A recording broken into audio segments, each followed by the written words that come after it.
qui démarre aujourd'hui, il est clair qu'en tant que membre de la communauté internationale, le USAID Mali Justice Project n'entend nullement fournir des réponses à des questions qui affectent avant tout le peuple malien.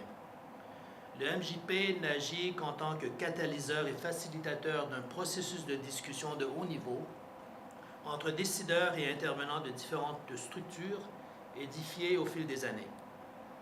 Ce merveilleux pays au profil socio-culturel à la fois riche et complexe, de par son passé et ses traditions, a démontré qu'il recherche avant tout une paix durable à travers la cohabitation harmonieuse de son peuple, l'ouverture d'esprit et une volonté de compromis, le tout sous le couvert d'une justice équitable et transparente pour tous.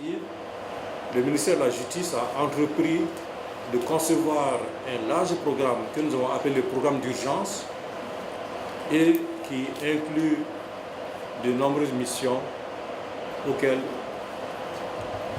il s'est voué depuis lors.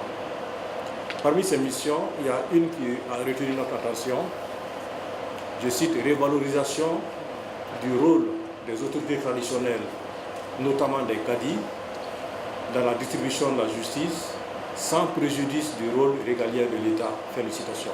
Le Mali connaît depuis longtemps, comme M. le directeur de Dina Jaz a dit, une situation de pluralisme normatif avec une coexistence de la justice formelle et traditionnelle, avec d'un côté un système judiciaire qui fait partie de l'appareil étatique et repose sur le cadre légal positif, et de l'autre des mécanismes de règlement des conflits au niveau local qui s'appuient sur des normes coutumières et la tradition orale. Le thème qui nous réunit ce matin est d'une importance capitale, car il sort de l'ordinaire.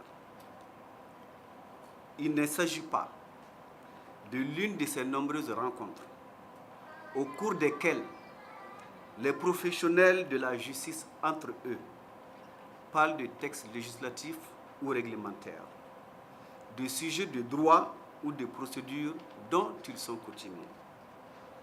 Vos réflexions au cours de cette session vous amèneront plutôt à sortir des sentiers battus. Vous aurez à débattre des thèmes majeurs tels que les thématiques relatives au profil des autorités traditionnelles, les domaines de compétences des autorités traditionnelles, le statut et les modalités de révalorisation des autorités traditionnelles, entre autres. La présence ici parmi nous de notabilités, notamment des cadis provenant des localités du pays, en est la première illustration. Notre système de justice, hérité de la colonisation française, est plus que jamais décrié.